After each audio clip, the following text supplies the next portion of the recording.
Arsenal dropped 2 points in the title race.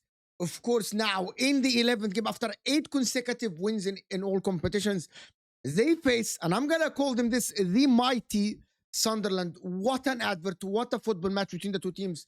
We're going to break it down. There is a lot of effort and a lot of talking points about how Arsenal dropped deep and how Sunderland actually were absolutely brilliant again on long balls and free kicks and throw-ins against Arsenal. Trossard scoring phenomenal goals. Saka as well, amazing goal. We're going to break it down and see what went wrong in this game from Arsenal, what went wrong from Sunderland, and we'll talk about it. But before we go on, this is Footy Judge Mo. Make sure to hit that like button, people. Subscribe to the channel if you are new. Leave a like below. The like button looks like thumbs up underneath the video. It helps the video go to new viewers. So help us by subscribing and leaving a like underneath.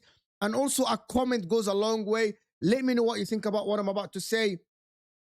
And I want to hear from you guys. But let's start by a couple of things, actually. I'm just going to say by Sunderland were very brave. From get-go, Sunderland pressed high.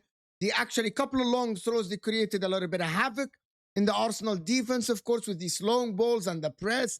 And Arsenal tried to calm down the game early. From, like, you can tell that Mikel Arteta wanted to calm down the fans and calm down Arsenal. You know what I mean? So for me, I'm going to say that Sunderland started very brave. Arsenal calmed them down. The wave went on, of course. And comes the free kick on Zubamendi. I want to hear from you. Do you think it was a free kick or not? I'm going to say I think it was a free kick because he went through the player to get the ball. Yes, he had a touch on the ball, but I thought it was a free kick. Not a yellow card, but still Arsenal have to defend it.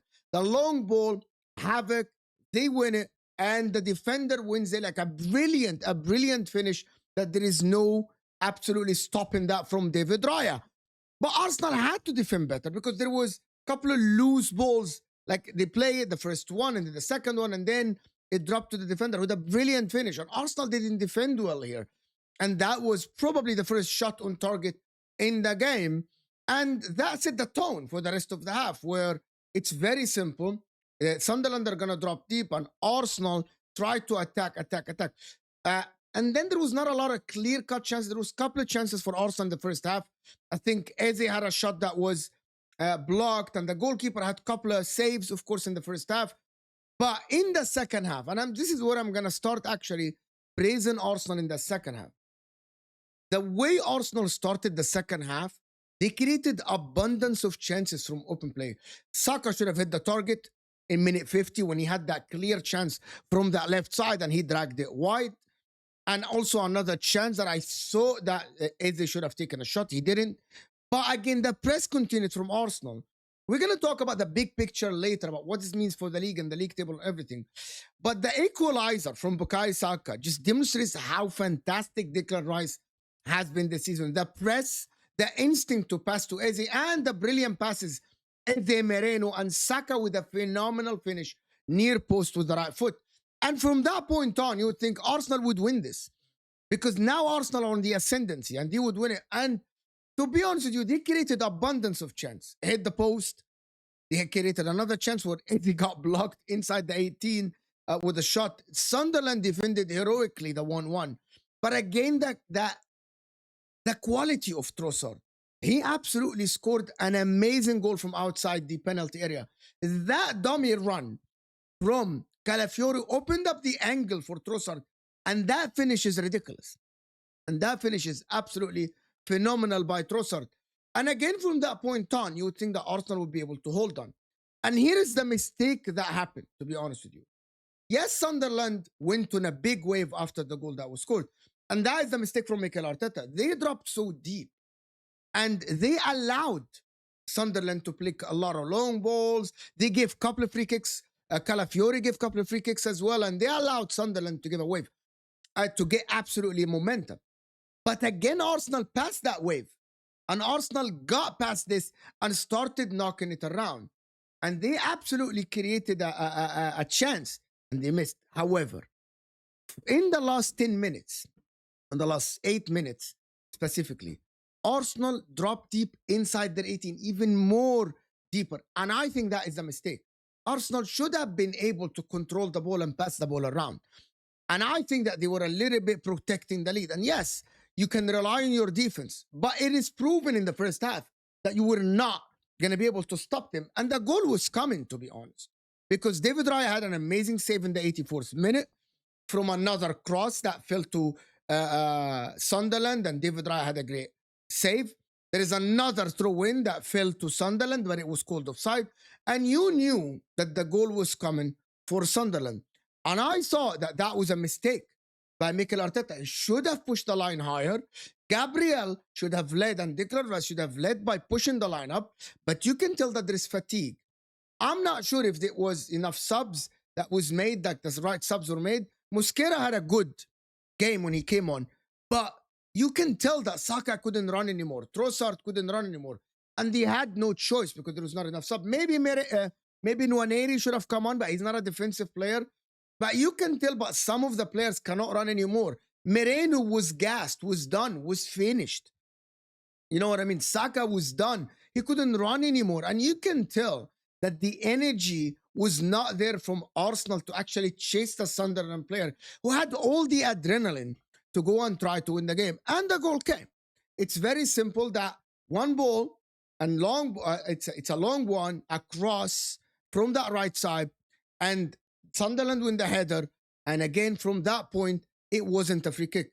Bobby, or what's his name? I can't remember his name. He scored the goal, and it was absolutely a fantastic goal. It's not a free kick, so nobody can come here and say that Arsenal were robbed or anything. That was a fair and square by Arsenal. I'm going to highlight a couple of things about the game before I go to the table. Number one, I thought actually that Bukayo Saka had a fantastic game, to be honest with you, even though he missed that chance. But the goal he scored was absolutely amazing and ridiculous. By me, that finish with the right foot, absolutely fantastic, inch perfect, right next to the post that gave the keeper no chance. Of course, I thought Leandro Trossard as well had a fantastic game, created a couple of chances in the first half and scored his goal. And he was absolutely an amazing, I thought he was an amazing outlet on that left side. And I know that a lot of people don't like him and don't want him to be a starter. Today, he was absolutely amazing for Arsenal. And I thought Declan Rice was fantastic as well. I thought Zubamendi looked good. He hit the post. That was very unlucky because that was a fantastic strike by him. But there is a commander in Sunderland that used to play for Arsenal, which is Granit Xhaka. The guy commands and leads in every aspect of the game in that midfield. He was absolutely fantastic. I know that Arsenal scored 2 goals, but the way this guy plays, the way this guy leads and passes the ball and drops between the center backs was absolutely fantastic. Absolutely amazing. And the forward that came on and absolutely scored, you know what I mean? That was absolutely fantastic. What a great advert for the Premier League. Of course, Sunderland deserve a point. I'm just going to say this. Arsenal deserve a point as well. Like, you cannot tell me that any team deserved the win in this game. Yes, Arsenal created more chances, but that is what you expect from Arsenal. That is what you expect from Arsenal. Created a lot of chances. I want to hear from you. Do you think Arsenal could have done better? Where did it go wrong for Arsenal? Where did it go wrong? You can say that it's dropping deep. Arsenal now are 7 points ahead of Man City, who play Liverpool tomorrow. They pray for a draw. They pray for a draw tomorrow, and that is what a lot of fans need, that they want a draw between Man City and Liverpool tomorrow. And Sunderland are still within touching distance, which is actually amazing. 7 points behind Arsenal. I want to know what you guys think about this result. Did you expect this result, or you expected Arsenal to win? They were very close to the window, but it wasn't enough. Like, I thought that the lack of energy at the end of the game is what cost Arsenal the game. I want to hear from you guys. I want to hear what you guys think. Make sure to check out the sponsor, by the way, okjersey.com. Great football shirts, vintage, new ones as well. Make sure to use the code JUDGE as well. So read this, stop it, pause it, and read what is down here, of course. But listen, I'm going to say a couple of things about the game. Number one, it's a great advert for the Premier League. I think it's a lesson for Arsenal. Arsenal need to learn to actually not drop deep like this, control the game, and be more resilient. Sunderland are amazing, to be honest, in the Stadium of Light. They haven't lost a game for a while in the Stadium of Light. You guys, let me know what you guys think. Hit that like button. Subscribe to the channel. and I will see you guys later.